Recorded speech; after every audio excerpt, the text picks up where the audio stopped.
We have a special guest in our studio. Everyone give it up. It's Dr. Payal Kohli is here. Let's all take a breath because a real doctor is here. It's not just me pretending and you laughing at me.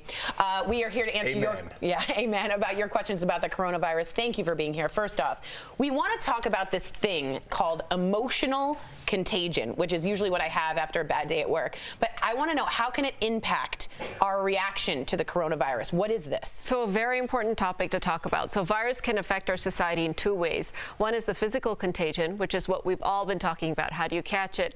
How many people get infected? What are the symptoms?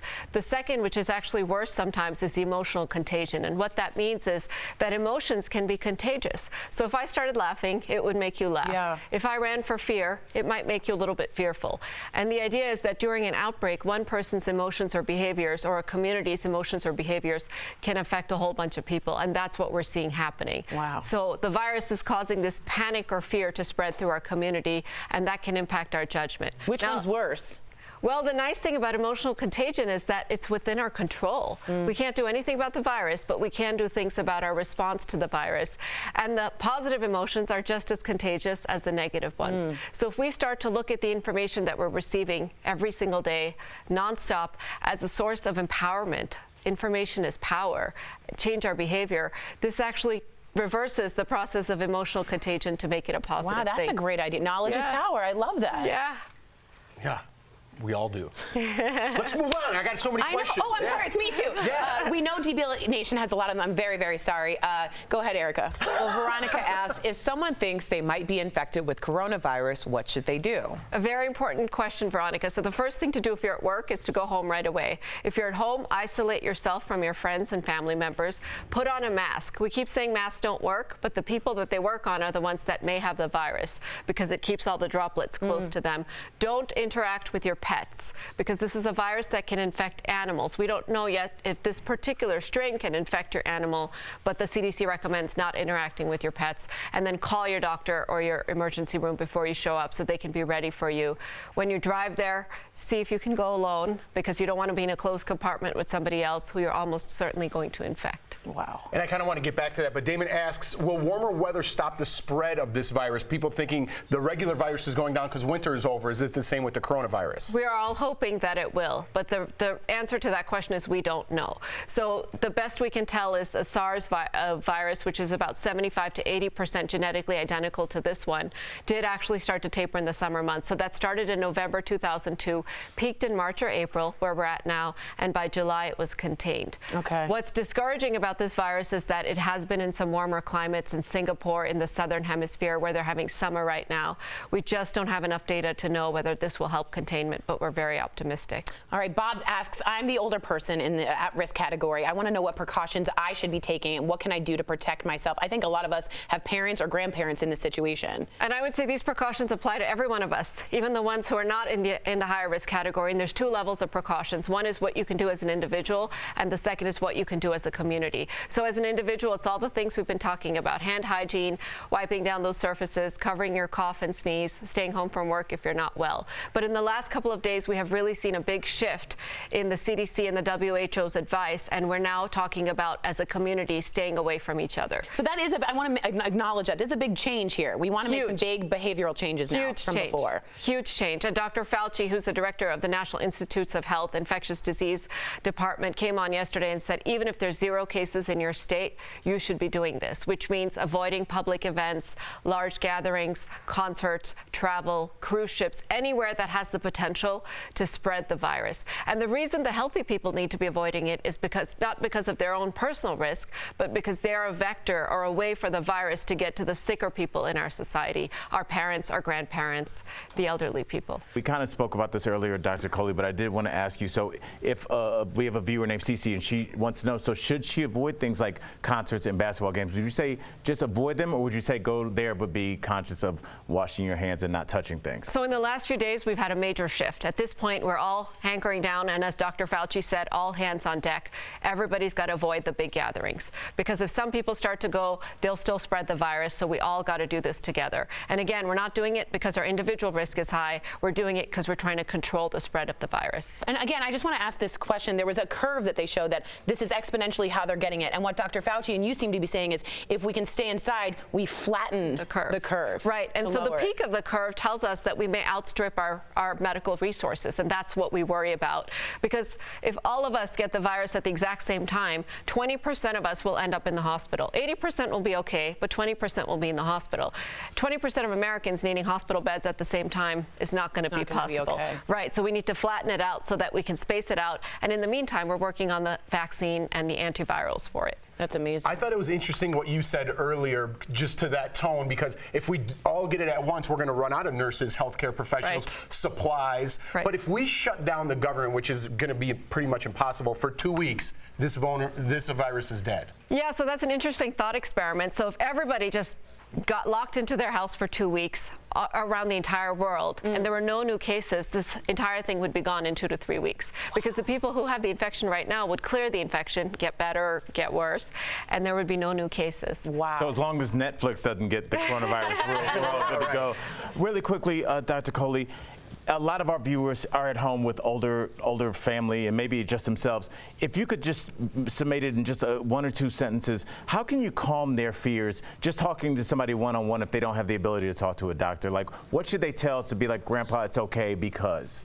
So I would say, Grandpa, it's important to practice the preventive measures. So don't take risks that are not necessary at this time, like travel, going on cruise ships, going to concerts. So my grandparents, I'm telling them to kind of stay home, lay low for the next few weeks, and really try to avoid crowded public places or where they could catch the virus.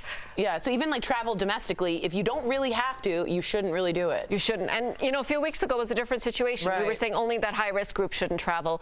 But as of this week, we really have started saying everybody needs to really stop traveling because we're the ones carrying it all around. All right, that's a significant shift from where we are, and I need to acknowledge that. But again, in an empowering way, it does sort of make your body calm down a little bit. Well, and we have to realize it's only temporary. So this is not going to be our life forever. Right. But this is really important right now for us to all band together. I actually think the silver lining of this virus is it's brought our community together. That's a good point. It's made us more aware of our health. Faith asks, my brother seems to think he's invincible when it comes to the coronavirus. I think he should be taking it more seriously. What would you say to a person who thinks, yeah, it's not going to happen to me? I would say 2 things to young people out there who think they're invincible. The first is not a single person has immunity to this virus because this is a new virus. So the only way to get immunity at this point is to get infected with the virus. Wow. The second thing I would say is that although it is less likely, young people can also die from the virus. So we've heard about the doctors in China who are 30 or 37 or whatever, and they passed away. So every age group has the potential for death. So young people are not immune or invincible to this virus at all. They need to take it seriously. Wow. Yeah. Well, Mason asks, should I change my travel plans for a U.S. flight? Right. Or how can I protect myself if I do fly? So a lot of people are asking this, and I myself had made travel plans for spring break, actually, in a few weeks. Cancun? No. And I did end up changing those. And there's 2 reasons to change it. One is individual risk to yourself. So if you're a high-risk group like we talked about, immunocompromised, older than 65, diabetic, heart disease, obesity, hypertension, or lung disease. Or the second reason is if your family has somebody like that, and for community reasons. Because even if you're completely healthy, and that's what Dr. Fauci was saying this morning, all hands on deck. This social distancing only works if all of us do it, every single one of us. So can I be clear, if you don't have to travel, you're saying now, as a shift from before, maybe don't. Don't, and that's what we're hearing from the government. Don't take the cruise ship, don't go on plane flights. Universities are going on lockdown. Yeah. You know, sporting events are getting canceled. Right. This is serious business, and we have to take it seriously, I think, in order to change the behavior of the virus. But again, I find this very empowering, because what I do affects all of you. It affects how the virus behaves. I'm not a victim, but I'm actually influencing the course of the disease. Could we go back to the NCAA tournament and what the Golden State Warriors are doing for a second? Because it scared me yesterday, but after talking to a dozen, Erica's still nervous about it. By doing this, it just makes it so it doesn't spread as rapidly. It's actually a good thing. It's a good thing, and we need the entire community to do so, because these types of events where lots of people come into close contact with one another can be called super spreading events, where the virus can amplify very quickly and infect a lot of people. And again, the individual risk is very low, but as a community, community, if all of us don't do these behaviors, the virus will get to the more vulnerable people in our community, and that's 20% of people that would end up in the hospital with this. Let's get to this question. Evelyn asks, I read somewhere that worrying can increase your risk of getting sick. Is that true? So let's go back to emotional contagion, because worrying and chronic anxiety can certainly suppress the immune system because they release stress hormone called cortisol all the time, which can decrease our immunity. So let's turn that worrying into something positive, into empowerment, into community togetherness, into all of us in this together fighting this thing. I do want to at least differentiate the difference between worry and preparation, because my Amazon cart is very... She's so good.